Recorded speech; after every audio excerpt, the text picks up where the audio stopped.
Olá, meu povo, vamos dar aqui continuidade ao Evangelho de Mateus. Estamos lendo o Evangelho de Mateus, né? E aí nós vamos dar agora continuidade. Eu tinha dado início ali no outro vídeo, o capítulo já 4, né? Eu acho que eu parei no versículo 2, né? Vamos dar continuidade, né? Começar do capítulo 4 completo é melhor. Em seguida, Jesus foi conduzido pelo Espírito ao deserto para ser tentado pelo demônio. Jejuou 40 dias e 40 noites, depois teve fome. O tentador aproximou-se dele e lhe disse: Se és filho de Deus, ordena que estas pedras se tornem pães. Jesus respondeu: Está escrito: Não só de pão vive o homem, mas de toda palavra que procede da boca de Deus. Deuteronômio 8:3. O demônio transportou a cidade santa, colocou-o no ponto mais alto do templo e disse-lhe: Se és filho de Deus, lança-te abaixo, pois está escrito: Ele deu a seus anjos ordens a teu respeito, e eles te protegerão com as mãos, com cuidado, para não machucares o teu pé em alguma pedra. Salmo 90, versículo 11 e seguintes. Disse-lhe Jesus: Também está escrito: Não tentarás o Senhor teu Deus. Deuteronômio 6, capítulo 6, versículo 16.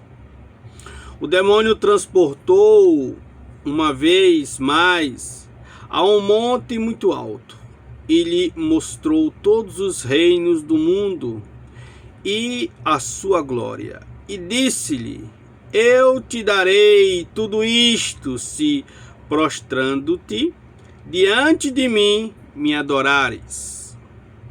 Respondeu-lhe Jesus: Para trás, Satanás, pois está escrito: Adorarás o Senhor teu Deus, e só a ele servirás. Deuteronômio capítulo 6, versículo 13. Em seguida o demônio o deixou e os anjos aproximaram-se dele para servi-lo. Gente, aqui nós temos, né, um texto único em todo o Novo Testamento. Mateus nos apresenta a tentação de Cristo de uma maneira única, de uma maneira muito singular. Ele traz esse texto, né, como uma porta de entrada do messianismo de nosso Senhor Jesus Cristo.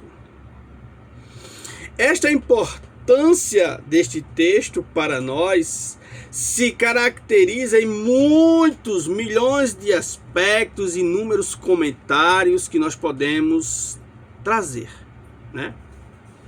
Pois bem, aqui Cristo, eu acredito que eu falei lá no outro vídeo, mas vou repetir aqui. Cristo, ele é levado ao deserto logo após o batismo e ele é tentado durante 40 dias. 40 dias tem um significado de quê? De penitência. Eu também falei lá no outro vídeo. Esta penitência, ela faz uma referência à caminhada do povo no deserto durante 40 anos até a chegada à Cidade Santa, Cidade Prometida, Jerusalém, né? Terra de Canaã. E 40 dias, o qual Jesus jejuou, né? Não se alimentou de nada. 40 dias e 40 noites. E aí ele sentiu fome. A palavra de Deus, aqui o escrito, né, a palavra de Deus diz que Jesus teve fome. Ele sentiu fome após 40 dias. Isso reflete o quê? O aspecto humano, a natureza humana. Jesus Cristo, na sua essência, ele compartilha de Deus esta mesma essência, o Filho, mas a natureza humana continua a natureza humana. E o que é que acontece neste grande mistério?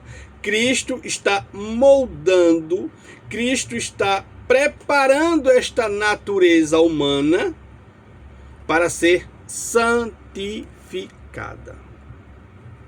Por quê? Porque em Cristo nós temos duas naturezas, a natureza humana, a natureza divina, mas uma só pessoa, a pessoa divina do Pai. Pronto.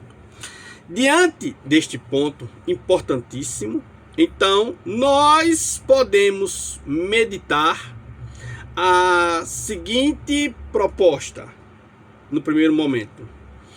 O texto que Mateus nos apresenta, como já falei, ele traz esta porta messiânica para Cristo e reflete em cada um de nós a fraqueza da natureza humana.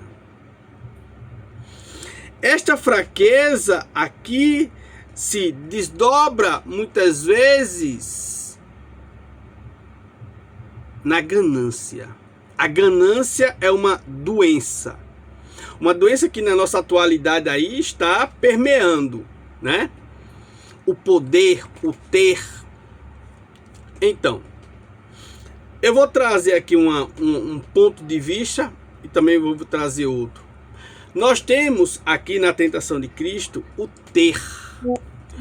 O ter, ele remete a todos nós o acúmulo de material, de riquezas, de bens. É o que vivemos na nossa atual realidade. Ou seja, a pessoa que tem bens é uma pessoa abençoada por Deus. Uma concepção errônea. Certo? A felicidade, ela está envolta ao fato de que você precisa ter bens, precisa estar em uma melhor situação. Infelizmente, meu povo, lhe comunico que esta não é uma verdade. Pode ser a verdade do mundo, mas não é a verdade a qual Deus nos ensina na pessoa de Jesus Cristo. Então, hoje, as pessoas estão envoltas em ter. E, nos tempos atuais, este ter significa hoje passar por cima do próximo, fazer coisas ilícitas para ter. Então, vemos que a barreira moral, ética da pessoa, ela foi quebrada. E, consequentemente, esta semente da corrupção, ela se instala dentro do ser humano, no seu aspecto máximo da ganância. Esta doença que invade inúmeros corações. Gente, eu não estou dizendo que não vamos confundir o que eu estou falando com o trabalho, a luta, o suor, a conquista. Isso é um dom de Deus. Isso Deus valoriza muito, porque Ele concedeu. Então você trabalha, você estudou, você se esforçou, tá? Olha, aqui ó, noite de sono. Então você alcançou um cargo, seja de engenheiro, seja de médico, do que for. Você se esforçou, você fez por merecer estar naquele patamar. Você não chegou ali de forma ilícita. Você fez por onde? Você trabalhou, você suou, você é merecedor. E aí sim você tem um bom salário, você pode ter uma casa, um carro, dentro daquilo que as condições lhe permitem. Isto não é errado. O que o texto traz aqui, e aquilo que eu estou me referindo, por sinal eu coloquei logo bem claro, a ganância, é o fato das pessoas que têm querem ter mais e, como eu falei agora há pouco, de maneira ilícita, de maneira errada, muitas vezes derrubando o próximo, passando por cima de pessoas. Este modo está totalmente fora dos planos de Deus. É simples, meu povo. Mas você é uma pessoa que trabalha, que luta, meu amigo, parabéns, que Deus te abençoe grandemente, que você tenha suas conquistas merecidas, certo? Aqui nós estamos vendo o demônio, ele fazer o quê? Ele tirar o foco, deturpar o caminho de Jesus. E olha, nos dias de hoje, o que tem de líderes religiosos deturpando a palavra de Deus, tá aqui. Ele usou a própria palavra de Deus para desviar de nosso Senhor Jesus Cristo do caminho.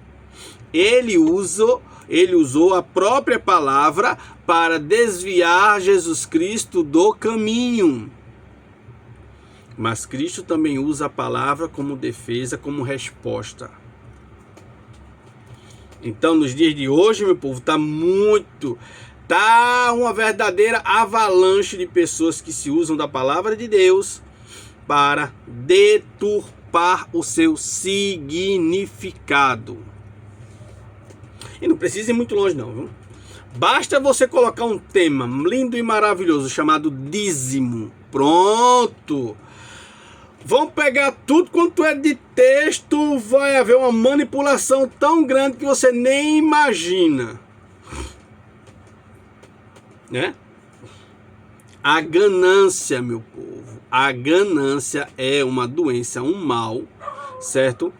É parte daquela semente, né, da queda do homem, esta semente negativa, esta semente que só traz o mal, né, que ela só precisa ser aguada um pouquinho para que ela floresça dentro do homem, a violência, né? Porque nós temos hoje essa quantidade de feminicídio, tanto de mulheres mortas, misericórdia, Senhor, esta semente que brota no coração do homem, ela é terrível. O próprio Jesus Cristo vai dizer lá no Evangelho de Mateus: o que faz mal ao homem não é o que entra, mas o que sai do coração do homem. Palavras de nosso Senhor Jesus Cristo. Tá? Então, meu povo, nesta primeira parte, o ter de maneira desordenada, né, de forma corrupta, ilícita, passando por cima das pessoas, usurpando as pessoas, denegrindo as pessoas em benefício próprio. Então, este ter aqui, Cristo renega, não. A outra situação que nós temos clara aqui é a questão do estar, né? Esta tentação confunde alguns estados, né? Por exemplo, vamos dar aqui um exemplo, né? Ou seja, a pessoa pode se identificar: eu sou um gerente, ou eu estou como gerente. Olha, eu sou um gerente, é um cargo, a pessoa está exercendo aqui um cargo, eu sou um gerente, né? Ou eu estou como um gerente, então é uma função temporária. Então, a questão aqui do estar, ele nos remete a justamente a situação a qual a pessoa de fato exerce ou está temporariamente. E esta tentação, ela traz para dentro do homem a vontade do poder. Tá? O poder nas mãos. Este poder que denigre a natureza humana, deturpa a natureza humana. Então, o estar aqui tem muito a ver com aquilo que você se propõe nas suas condições ou a sua posição a qual você tem sobre o próximo, exercendo então assim um poder. E você exerce esse poder com justiça, com dignidade, com respeito, ou você exerce esse poder de maneira arbitrária, de maneira egoísta, de maneira a prejudicar o próximo. Então, o estar aqui está muito mais relacionado com você, pessoalmente, com esta identidade que você vai desenvolver no seu aspecto social. A outra parte, então aqui justamente, então só para relembrar o texto, né? Aqui então ele tenta Jesus de que maneira? Se és filho de Deus, ordena que estas pedras se tornem pães. Então aquilo que eu falei lá no primeiro, o ter. Ora, o ter, o possuir, né? O pão que alimenta, o pão que é fartura, comida na mesa de quem tem. Então, ter. Este ter, ele é respondido lá com o Deuteronômio 8:3. Não só de pão vive o homem, mas de toda palavra que procede da boca de Deus. Tá? Fechado aqui este ponto. O segundo ponto é o estar, né? O que é esse estar? Se és filho de Deus, lança-te abaixo, pois está escrito, ele deu a seus anjos ordens a teu respeito. Eles te protegerão com as mãos, com cuidado, para não machucares o teu pé em alguma pedra. Então, é aquilo que eu falava, autoridade. Ele está com a autoridade. E aí eu disse, essa autoridade, ela está sendo aplicada com justiça, com dignidade, com respeito? Ou essa justiça, este poder que é dado a você, que você possui de alguma maneira em determinada função da sua vida, você está usurpando dele, pisando, maltratando, machucando pessoas? É para você pensar. E a última tentação, ele leva a Jesus, né, que aqui no caso é o ser. E aí ele vai dizer, todos estes reinos eu te darei se te prostrares diante de mim. E aí Jesus respondeu, para trás, Satanás, pois está escrito, adorarás o Senhor teu Deus e só a ele servirás. Então, gente, essas três dimensões, essas três realidades, né, do ter, do estar, do ser, elas são muito vivas nos tempos atuais. Pessoas que querem ter o poder, que querem mandar, né? Pessoas que querem estar com a autoridade, que querem exercer a autoridade para denegrir, machucar outras pessoas. Quando se usa com justiça, está correto, mas não é o caso. E a possessividade do poder, ter para que não me falte. Prestaram bem atenção? Ter para que não me falte. Eu não estou preocupado com o meu próximo, se ele está passando fome, necessidade tão pouco me interessa. Mas não é assim. Quando eu tenho, é meu dever, obrigação cristã, compartilhar com o meu próximo.